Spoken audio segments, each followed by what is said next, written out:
इस वक्त भारत में सोशल मीडिया से लेकर सियासी गलियारों तक एक सवाल की गूंज है। सवाल ये कि इस लोकसभा चुनाव में राहुल गांधी अमेठी सीट से क्यों नहीं उतरे।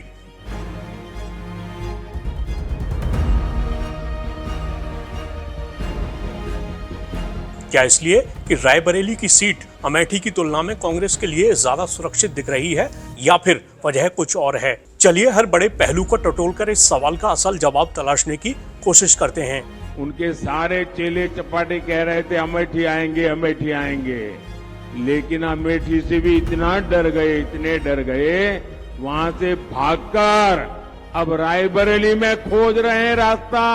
अरे डरो मत, भागो मत। बहुत अच्छी चॉइस है। बहुत समय से शर्मा जी संभाल रहे हैं अमेठी को।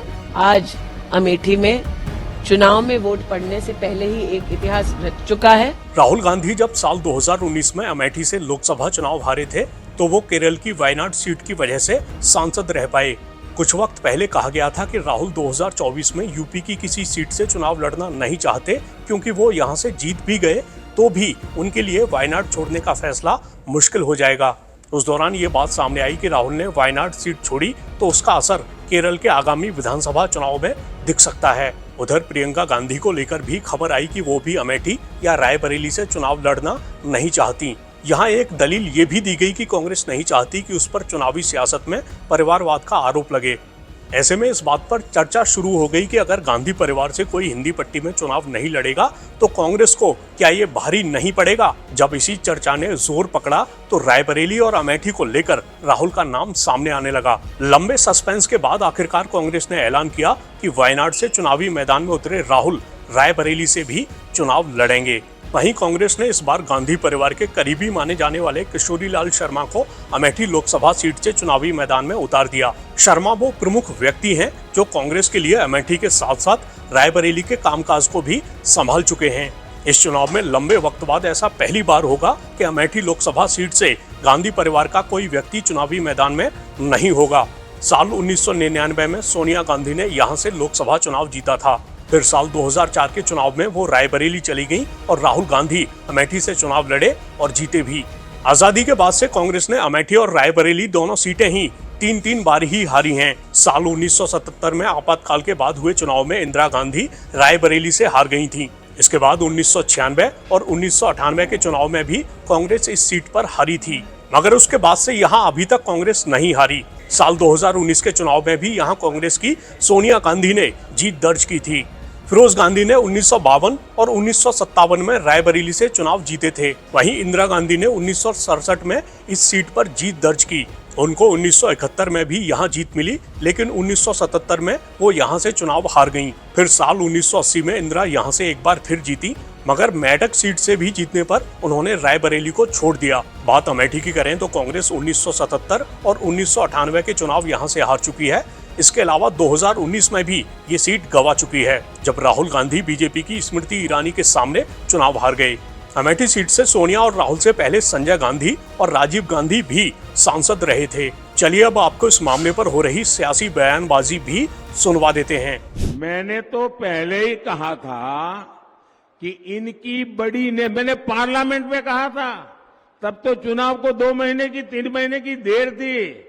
मैंने कहा था इनकी सबसे बड़ी नेता चुनाव लड़ने की हिम्मत नहीं करेगी, वो डर के मारे भाग जाएगी।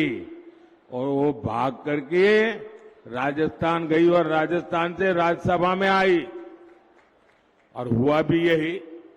मैंने पहले ही बता दिया था कि शाहजादे वायनाड में हारने वाले हैं, और हार के डर से जैसे ही वायनाड में मतदान समाप्त होगा वो दूसरी सीट खोजने लग जाएंगे।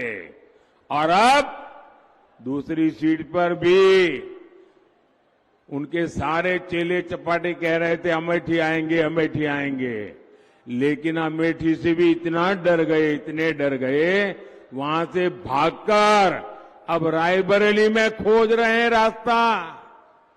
ये लोग गुम गुम कर सबको कहते हैं डरो मत। मैं भी आज उन्हें कहता हूं और बड़े जी भर के कहता हूं, अरे डरो मत, भागो मत। बहुत अच्छी चॉइस है। बहुत समय से शर्मा जी संभाल रहे हैं अमेठी को। 99 से जब पहले चुनाव का संचालन हमने किया था तो हम दोनों ने साथ में किया था। अमेठी का हर गांव के हर गांव को जानते हैं, हर गली को जानते हैं। बहुत अच्छा रहेगा। आज गांधी परिवार का अमेठी लोकसभा क्षेत्र से न लड़ना इस बात का संकेत है कि प्रधानमंत्री मोदी जी के दिशा निर्देश में, उनके नेतृत्व में अमेठी में जो बहुमुखी विकास हुआ है, उस विकास के चलते आज अमेठी की जनता ये पूछ रही है कि अगर 5 साल भारतीय जनता पार्टी के सांसद द्वारा अभूतपूर्व विकास संभव हुआ अमेठी में, 4 लाख गरीब परिवारों के शौचालय बने, 3,50,000 परिवारों को नल से जल मिला, 1.5 लाख परिवारों को जीवन में पहली बार विद्युत का कनेक्शन मिला, 1,14,000 घर बने, गरीबों के आवास बने। तो अगर 5 साल में, जिसमें 2 साल कोरोना के थे, अगर भारतीय जनता पार्टी के सांसद और सरकार के लिए ये संभव रहा, तो 50 साल से और विशेषतः 15 साल लापता रहने के बाद इतनी पीढ़ियों की हानि गांधी परिवार ने अमेठी लोकसभा क्षेत्र में क्यों की? आज मैं अमेठी की जनता को नव संकल्प विकास का इसके साथ आश्वस्त करना चाहती हूं कि प्रधानमंत्री मोदी की सरकार पुनः बनने वाली है। प्रदेश में भारतीय जनता पार्टी की सरकार है। दोनों सरकारों के मध्य में समन्वय कर हम विकास को केंद्र बिंदु बनाकर यहां काम करते रहेंगे। अमेठी के भारतीय जनता पार्टी के सभी कार्यकर्ताओं का पुरुषार्थ और परिश्रम, मेरे नेतृत्व का आशीर्वाद, उनका मार्गदर्शन आज अमेठी में चुनाव में वोट पड़ने से पहले ही एक इतिहास रच चुका है। और 20 मई को जब हमारे नागरिक पोलिंग बूथ पर जाएंगे, नरेंद्र मोदी जी को पुनः अपना आशीर्वाद देंगे, तब अमेठी लोकसभा क्षेत्र में एक नया इतिहास रचा जाएगा। देखिए, कांग्रेस और इंडी गठबंधन की बिना चुनाव लड़े पराजय स्वीकार करना है, आत्मसमर्पण करना है। और अमेठी से भागने का मतलब यह है कि कांग्रेस को आने वाले समय में अब रायबरेली से भी भागना पड़ेगा, क्योंकि इस बार रायबरेली में भी कमल का फूल खिलेगा। अमेठी में खिल चुका है। मैं पहले भी कह रहा था, श्री राहुल गांधी जी और गांधी फैमिली को साहस नहीं हो रहा है अमेठी रायबरेली लड़ने का, लेकिन किसी ने समझाया होगा कि श्रीमती सोनिया गांधी जी पिछली बार इतने वोटों से जीत गई थी, इसलिए तुम अमेठी मत जाओ, रायबरेली चलो। लेकिन रायबरेली में अमेठी से भी बड़ी पराजय से राहुल गांधी जी की होने जा रही है। और यह चुनाव में बहुत मजा आ रहा है कि अब कांग्रेस के जो अपने को सर्वे सर्वा समझते हैं श्री राहुल गांधी जी, वो रायबरेली में हैं, और सपा के जो मुखिया हैं वो कन्नौज में हैं। और मैं मानता हूं कि हम यह दोनों सीटें तो बहुत अंतर से जीतेंगे ही। इस बार 80 की 80 सीटें जीतेंगे। सर, कन्नौज का आपने जिक्र किया। कन्नौज में ये भी बताया जा रहा है कि राहुल गांधी और अखिलेश यादव की ज्वाइंट रैली भी होने वाली है जल्दी। नहीं, जितनी रैली चाहे कर लें, जितनी जल्दी चाहे कर लें, लेकिन खिलेगा कमल। साइकिल पंचर होगी और हाथ का पंजा जनता मरोड़ देगी और कमल खिला करके माननीय नरेंद्र मोदी जी को तीसरी बार देश का प्रधानमंत्री बनाएगी। सर, स्मृति ईरानी का शामिल अमेठी से चुनाव लड़ रही है। राहुल गांधी का अमेठी न जाना, कि आप कहीं ना कहीं उन्हीं का जाना? मैंने कहा ना, डर स्मृति ईरानी जी का भी है, डर भारतीय जनता पार्टी का भी है, डर वहां की जनता से भी है।